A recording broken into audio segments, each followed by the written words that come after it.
I'm Haley Taylor, and you're listening to The Rough Draft Diaries. It's not super surprising that our last interview on The Rough Draft Diaries, which was a Bowling Green professor, nominated another Bowling Green professor for this episode. We're talking to Catherine Mizell, who works in the ethnomusicology department at Bowling Green State University.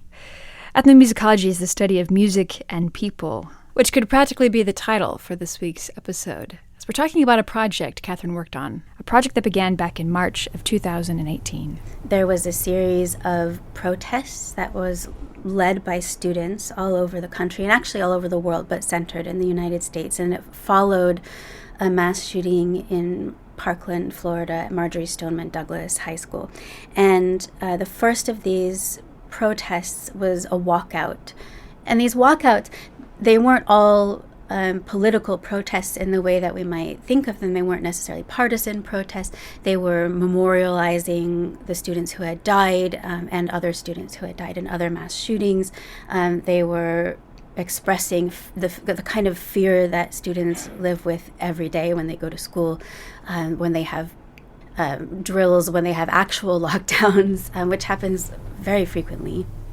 Catherine was glued to the news the majority of the next few days, watching the documentation of these protests.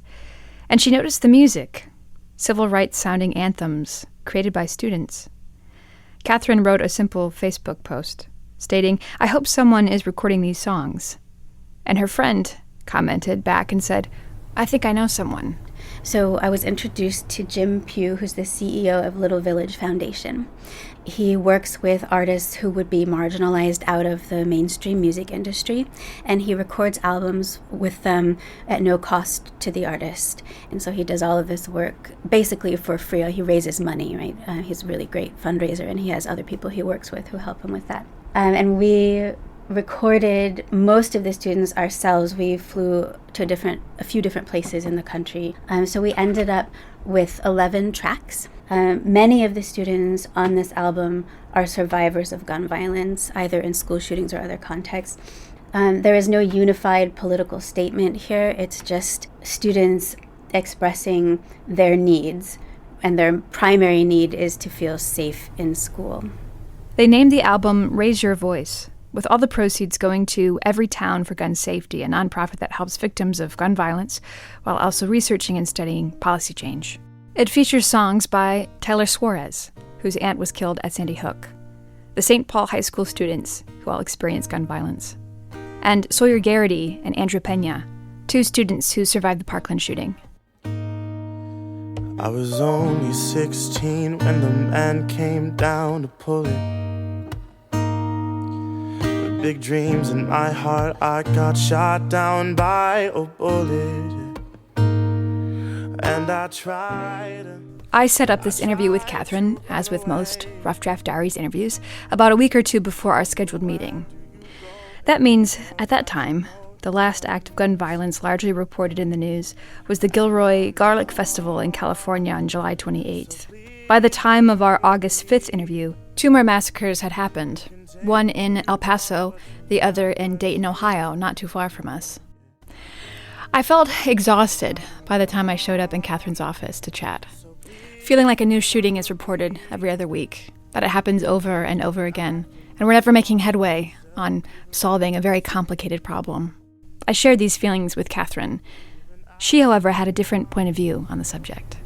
One of the amazing things about the protests that happened in 2018 is that they did actually affect change. So, bump stocks were actually banned March 26th this year.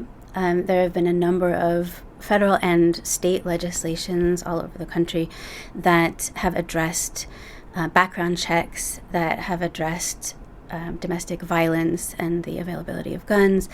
And I think, when I was saying it's so overwhelming and so heartbreaking, this album, it reminds me that there is this underlying sense of hope that the youngest generation is realizing that they're not powerless, that they actually have the opportunity and they have the power to make change. I don't think that my generation felt that. There was this John Mayer song, Waiting on the World to Change. that's it, right? Like, we're just waiting on the world to change. This generation is not waiting around. That does actually fill me with hope for the future. It shouldn't be their responsibility. But I'm just so grateful to everyone who has been involved in this, and the students who are, beautiful souls who have a lot to say, and who want to use their voices to encourage other young people to use their voices. No, we can't keep standing still, 'cause look what good that's done. No, we can't keep waiting round and praying for something different. If now is not the time to make a change, then when is it? I'm Haley Taylor, and thanks for listening to this episode of the Rough Draft Diaries.